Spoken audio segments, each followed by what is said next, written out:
Hello 8th class students,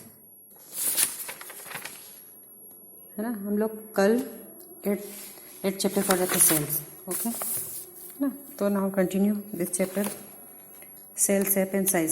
cell जो होती है, सेल के बारे में आप अच्छे से समझ गए होंगे सेल होती क्या है ना। तो सेल जो होती है डिफरेंट शेप और साइज की होती है। They arrange in size from the microscopic bacterium और the large egg of ostrich. सबसे बड़ी जो सेल होती है वो कौन सी होती है? ऑस्ट्रिच की होती है ना। उसका एक जो होता है बहुत बड़ा होता है। The small cell is that of a bacterium. सबसे छोटी जो सेल होती है वो बैक्टीरियम की होती है, वो सब बहुत ही छोटी स्मॉल होती है। While the large size cell are nerve cell. और हमारी बॉडी में सबसे बड़ी सेल कौन सी होती है? Nerve cell. Muscle fibre egg of birds and reptiles, है ना। तो आप इसमें देख सकते हो, देखिए फिगर में आपको दिख रहे हैं। फर्स्ट जो नर्व सेल है वो आती है मस्कुलर सेल है, वो फिर आती है आपकी यूनिसेलुलर ऑर्गेनिज्म में जैसे अमीबा है ना, सिंगल सेल एग की, है ना। ठीक है, ये आपके डिफरेंट शेप एंड साइज की सेल्स हैं। ठीक है, ओके।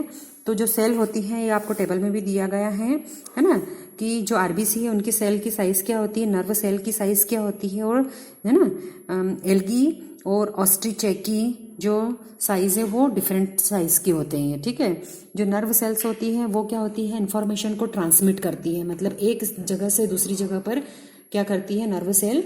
इंफॉर्मेशन को लेकर जाती हैं। ओके, तो अब आता है स्ट्रक्चर ऑफ सेल मेम्ब्रेन। जो सेल, दो cell differ in the shape and size, all the them have the same basic structure. The main part of the typical cell are cell membrane, cytoplasm, nucleus. जो cell होती है वो 3 types में divide होती है ना। जो सेल हो वो 3 टाइप में डिवाइड होती है।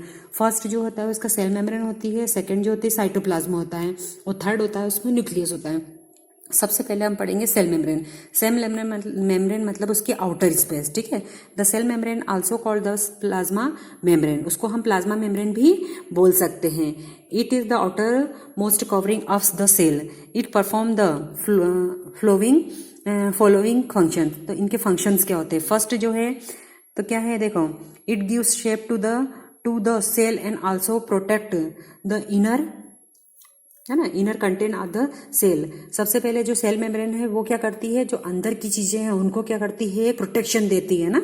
सेकंड जो है, it is porous that allow the movement of substance और material both inward and outward.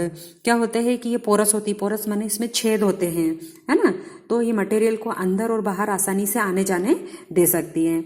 In addition to the cell membrane, plant cell also passes the rigid cell wall outside the cell membrane. ठीक है, this additional layer protects the plant cell against variation in temperature, high wind speed. देखिए जो cell membrane है ना, cell membrane तो कहाँ होगी? Cell membrane होगी प्लांट्स में, एनिमल्स में। लेकिन सेल वॉल जो है वो कहाँ होगी? प्लांट्स में होगी। क्योंकि सेल वॉल जो रहती है बहुत हार्ड होती है और वो बनी होती है सेल्यूलोज की। ओके, तो सेल्यूलोज की बनी होती है, वो बहुत हार्ड होती है। आपने देखा है किसी भी प्लांट की बार्क जो होती है, माने छाल जो होती है ना, मतलब स्टेम जो है ना, उसकी जो, जैसे हमारी बॉडी पे क्या स्किन होती है, वैसे ही उसकी बॉडी पे क्या होती है? प्लांट की बॉडी पे क्या होती है? बार्क होती है, माने छाल होती है ना। तेज हवाएं, पानी है, बहुत ज्यादा टेम्परेचर है, इसमें भी वो क्या, प्लांट क्या है? एज इट इज ही रहता है। कोई सड़ाव गलाव उसमें नहीं होता है, क्योंकि उसकी सेल वॉल कैसी होती है? बहुत हार्ड होती है और सेल्यूलस की बनी होती है। बीच में होता है cytoplasm. The cytoplasm is a jelly like substance that makes up most of the inside the cell. Cell के अंदर जो है जेली लाइक का स्ट्रक्चर होता है जिसको साइटोप्लाज्म कहते हैं। वो किससे कवर होता है? वो सेल वॉल या सेल मेम्ब्रेन से कवर होता है। Several small structure called organelles are embedded in the cytoplasm. और बहुत सारे ऑर्गेनेल्स जो रहते हैं वो साइटोप्लाज्म में पड़े रहते हैं। जैसे एग्जांपल के माइटोकॉन्ड्रिया, गोल्गी बॉडी और ribosomes and lysosomes. Okay, you will read the functions of this organelles in later classes, है ना। आगे की क्लासों में आप इनके फंक्शंस भी पढ़ेंगे। ओके, अब आता है आपका nucleus. The nucleus is the most important part of the cell. It is considered to be the brain of the cell. The nucleus is usually spherical. It is located in the center of the cell. The nucleus is filled with a semi-solid substance called nucleoplasm.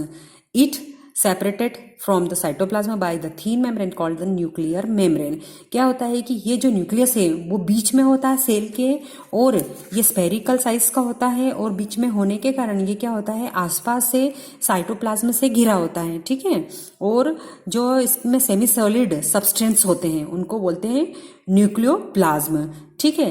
ये जो separated from the cytoplasm by the thin membrane, एक thin membrane जिसको nuclear membrane कहते हैं, उसके द्वारा ये क्या होता है, सेपरेट होता है। ओके, अब हम जो आगे का पार्ट है वो नेक्स्ट वीडियो में देखेंगे। Okay, bye students.